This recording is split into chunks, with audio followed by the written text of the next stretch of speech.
Гледаме как се решава система от две линейни уравнения с две неизвестни. Задачата, която съм подготвил, е х плюс 2 пъти y е равно на 5, първо уравнение на системата, и х плюс 3 пъти y е равно на 7, второ уравнение на системата. Задачата ще решим чрез двата най-популярни метода за решение на система от две линейни уравнения с две неизвестни. При първият метод е необходимо да се изрази една от неизвестните, х или y, от първото или от второто уравнение и полученият резултат за тази неизвестна да се замести в другото уравнение. Аз в тази задача съм избрал от първото уравнение да изразя неизвестната х.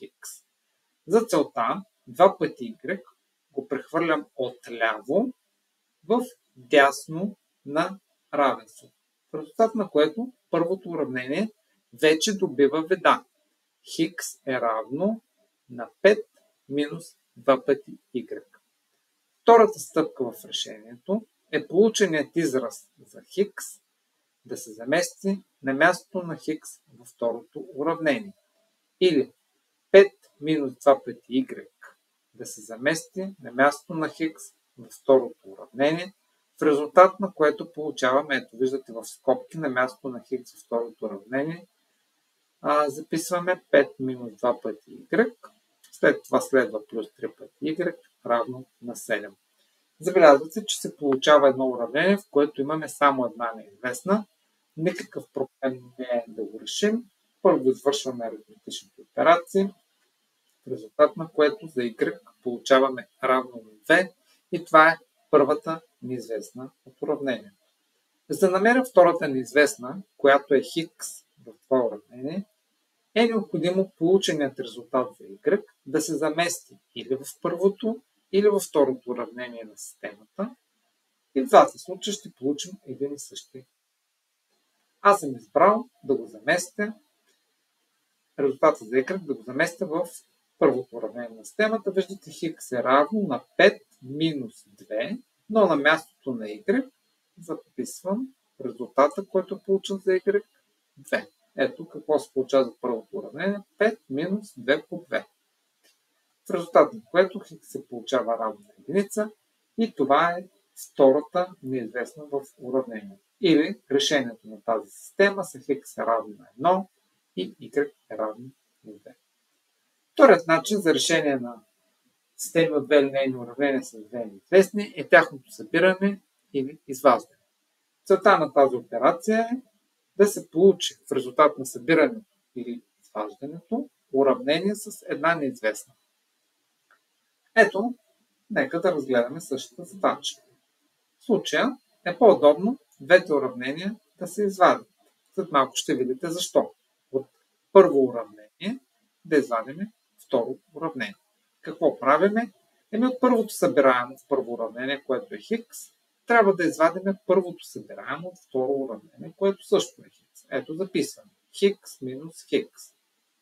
След това от второто събираемо в първото уравнение изваждаме второто събираемо във второто уравнение. Тоест трябва да запишем 2y минус 3 пъти y. Ето, плюс 2y минус 3 пъти y. И от дясната страна на равенството от 5 трябва да извадим 7. Тоест записваме 5 минус 7. Виждате, че х и минус х се съкращават, в резултат на което се получава минус y е равно на минус 2. Това равенство трябва да се умножи по минус единица и ще получим първия корен на уравнението. Y равно на 2. Сега може би разбрахте защо двете уравнения е добре да се извадят, защото когато ги изваждаме, х се съкращава. Виждате, имаме х минус х се съкращава. Ако в задачата бяхме решили да събереме двете уравнения, тогава към първото събираемо х, първо уравнение, щяхме да прибавяме първото събираемо х от второ уравнение. Тук щяхме да имаме х плюс х и нямаше да имаме съкращаване. Целта е едно от неизвестните, в нашия случай това е х, да се съкрати и да получиме на колко е равно второто неизвестно в системата. Тук, за да намерим хикс, след като е известно y, е необходимо да се замести в първото или второто уравнение. Тук съм избрал да заместя в първото уравнение 2 плюс 2. Ето тук на мястото на y замествам 2 плюс 2 кръг 2, така че се получава 2 по 2 е равно на 5, в резултат на което ето получаваме същите решения за неизвестните хикс и y в тази задача. Подготвям се втора задача, която ще решим по вторият метод, но тук е необходимо малко повече съобразяване и подготовка преди да извършим решението по втори метод. Ето е системата.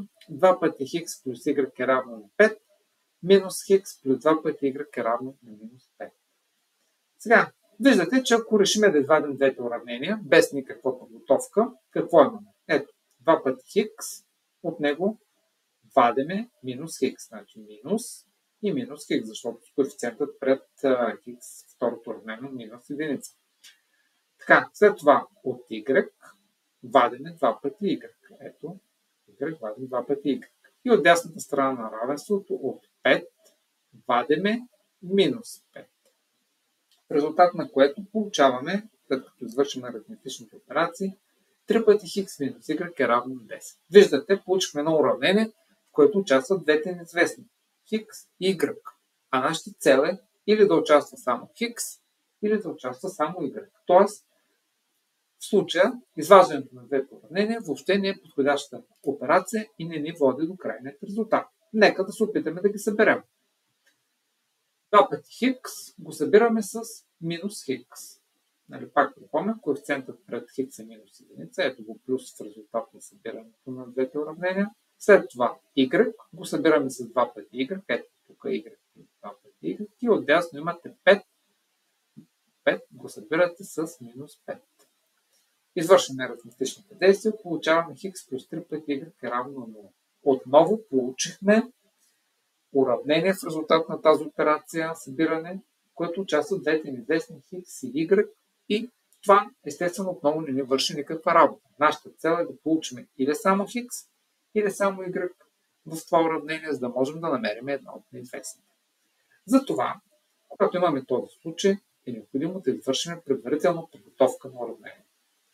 Забелязваме, например, че ако второто уравнение го умножим по 2, всъщност това 2 е коефициентът, който е пред хикс в първото уравнение, системата уравнение ще добие следния вид.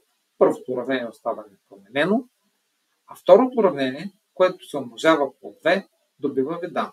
Минус 1 по 2 става минус 2, 2 пъти y по 2 става 4 пъти y и минус 5 по 2 отдясно на равенството става минус 10. Виждате сега, първото събираемо на първо уравнение е 2 пъти хикс, а първото събираемо на второ уравнение е минус 2 пъти хикс. Сега, следващата стъпка е да събереме тези уравнения. Защото като ги събереме, ще получим следният резултат. От 2 пъти хикс към 2 пъти хикс го събираме с минус 2 пъти хикс. Ето така. Следва y го събираме с 4 пъти y. И накрая от дясната страна на равенството 5 го събираме с минус 10. Виждате, при тази операция 2 пъти хикс и минус 2 пъти хикс се съкращават.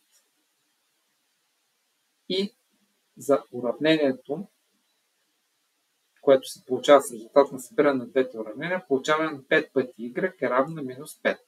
Y плюс 4y е равно на 5y и от дясната страна 5 минус 10 е равно на минус 5. От тук се получава, че y е равно на минус 1. Това е първото решение, първото неизвестно в системата от уравнения. За да намерим второто неизвестно, трябва да заместим в първото или второто уравнение. Избирам да заместя в първото уравнение 2 пъти хикс. На мястото на y замествам с минус 1, защото y го получих, че е равно на минус 1 и приравнявам на 5. Извършвам операциите. Виждате, 2 пъти хикс се получава на равно на 6, тъй като минус 1 го прехвърлям от дясно, го събирам с 5 и в резултат на което хикс се получава равно на 3. И това са ни двата двете неизвестни в нашата система.